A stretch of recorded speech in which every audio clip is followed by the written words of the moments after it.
So there you are, you've gotten all nice and comfy, and then you hear, "Hua, hua, hua." If you're new to all of this, you go running to see just what's wrong. If you've been dealing with cats for a little longer, you just kind of think to yourself, man, I hope I remember to clean that up before I step in it. I mean, you don't really want cats throwing up, but it does happen. As cats get older, it's more likely to happen. And with hyperthyroid cats, it's even more likely because their systems are just plain out of whack.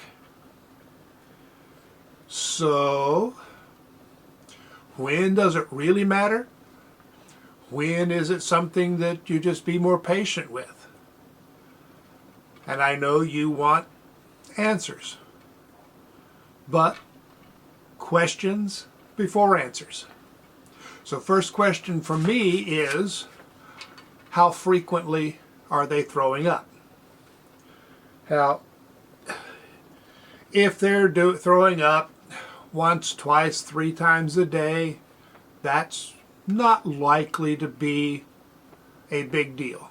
Yeah, if it's an ongoing thing, you need to talk to your vet, but you don't need to rush to your vet. If a cat is throwing up every 15-30 minutes for hours, you need to be talking to your vet now.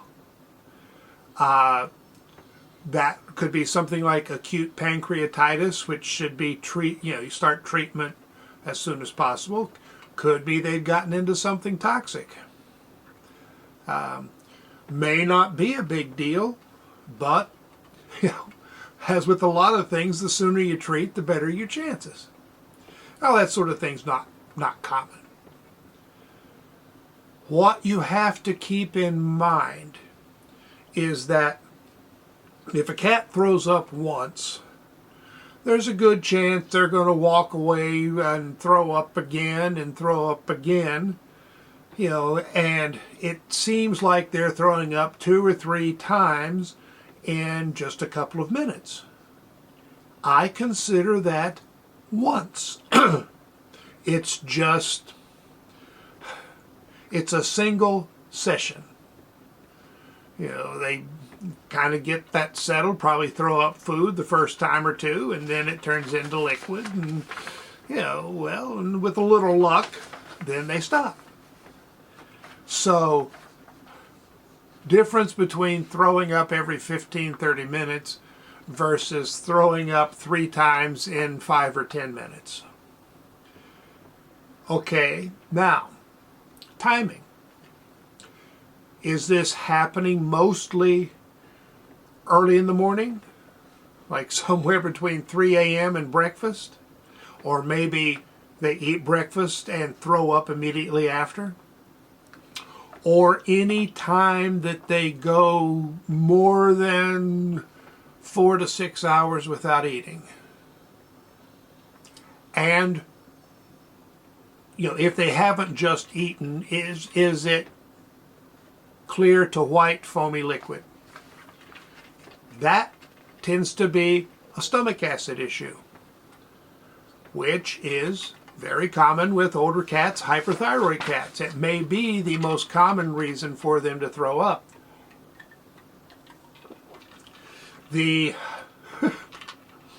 Well, it's in some respects the ideal treatment in that case would be just to make sure they eat every 4 hours, which would mean getting up at 2 or 3 o'clock in the morning. And that can be inconvenient if you don't have an old bladder like mine that gets up at 3 o'clock in the morning anyway.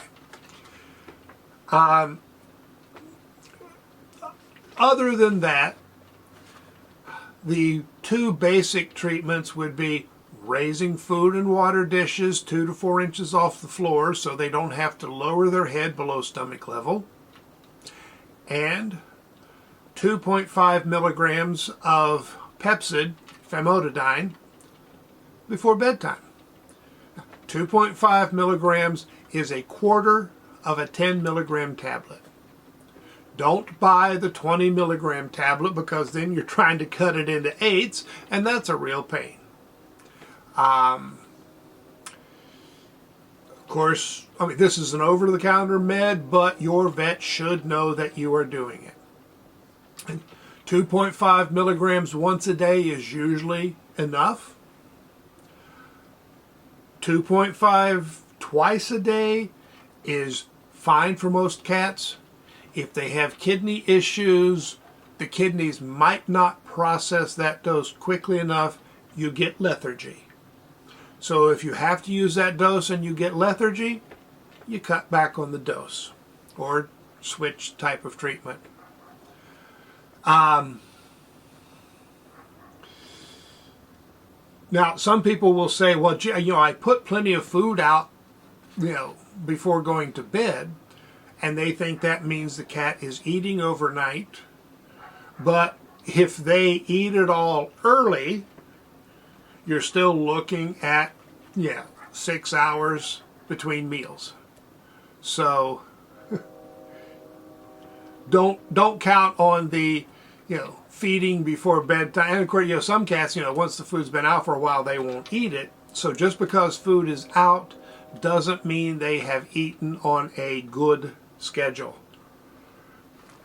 Now, you also ask yourself, have you changed food? Any food change, even if you're going to a higher quality food, can upset the system. Or it may be a particular ingredient, can be a lot of things. And with some foods, the quality control is not that good. So if you're using something like Fancy Feast Classic, cats may eat that for 2-3 years with no trouble, and then you simply get a bad batch. Purina is something of a necessity because they don't charge quite as much for their foods, but their quality control does not make a good impression on me. Other question would be, have you started methimazole? And of course here we're dealing specifically with hyperthyroid cats. Have you started oral methimazole, or have you recently changed the dose?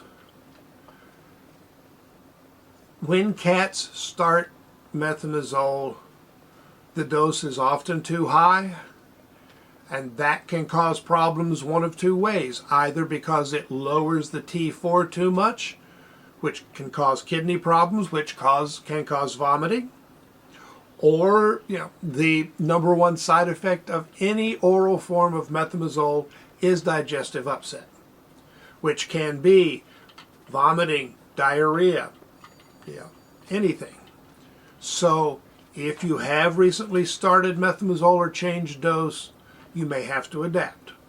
It may mean stopping the methimazole for a while, giving the system time to settle down.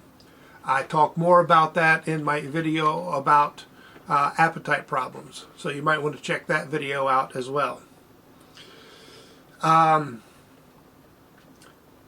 If digestive irritation is the problem, my go-to solution is slippery elm. 100 to 200 milligrams 2 to 3 times a day can be added to food if the cat is willing. It's available in capsules that you can open, loose powder, liquid form. Whatever works is what's best for you. And generally you're going to find that in health food stores. A lot of supermarkets used to carry it, but where they put it, it wasn't always with the other supplements. So they may have it. Finding it can be a trick. Obviously it's available a lot of places online. I prefer iherb.com. And I believe there are versions of slippery elm specifically for cats and dogs. The cats love to turn on the computer when I'm working. Come on. Come here. Okay. Yeah. Now, let's see, where was I? Actually, backtracking to the Pepsid, you want just famotidine as active ingredient. Do not buy the type marked complete. That has an additional ingredient that is bad for cats. So, famotidine, Pepsid AC is what you need. I think in some areas Zantac has come back on the market, but with famotidine as the ingredient. So if you're in a country where you can't find Pepsid, you might take a look at the ingredient list on Zantac if it's now available where you live. Okay. Now, with vomiting, you might or might not be dealing with nausea. Nausea, slippery elm usually doesn't help nausea unless it's just being caused by, irritated tissues. In that case, you're likely to need Serenia. And I know Serenia is listed as being for dogs. It's been used in cats for over a decade, 20 years, something like that. It is not a problem. I should always warn people when using Serenia, if you can put it in a small empty gel cap, that will make it easier. If you get Serenia on the tongue, it will cause a lot of drooling, and it looks terrible. You will think something is seriously wrong. It's not. And your cat will obviously be telling you they are very unhappy, but it is not dangerous. It's not some, negative reaction to the Serenia other than, the taste. Other option for nausea is ondansetron. That's the generic term. Both of those are through your vet. They are not over-the-counter meds. Another note on Serenia is that it is expensive. So your best option is actually to buy the largest size pill and use quarters. You'll find in some cases, half of the smaller size is the same dose as a quarter of the larger size, but buying the larger one saves you a good bit of money. Okay, that covers the basics.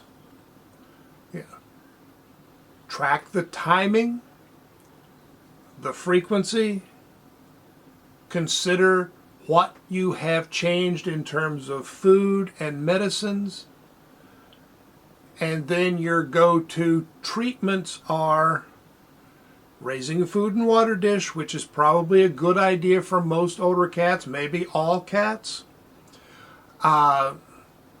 Pepsid is a marvelous thing. Slippery elm, Serenia, ondansetron. And keep in mind that most vomiting is not a serious problem. Even if you see little red specks, that most often just means that there is stomach acid irritating the tissues in the stomach or the throat, and you've got minor bleeding. Again, not likely to be anything you need to worry about, but it is something your vet needs to know about. And I suppose one of the biggest things to remember is look where you walk. And good luck Don't freak out, and I'll see you again later.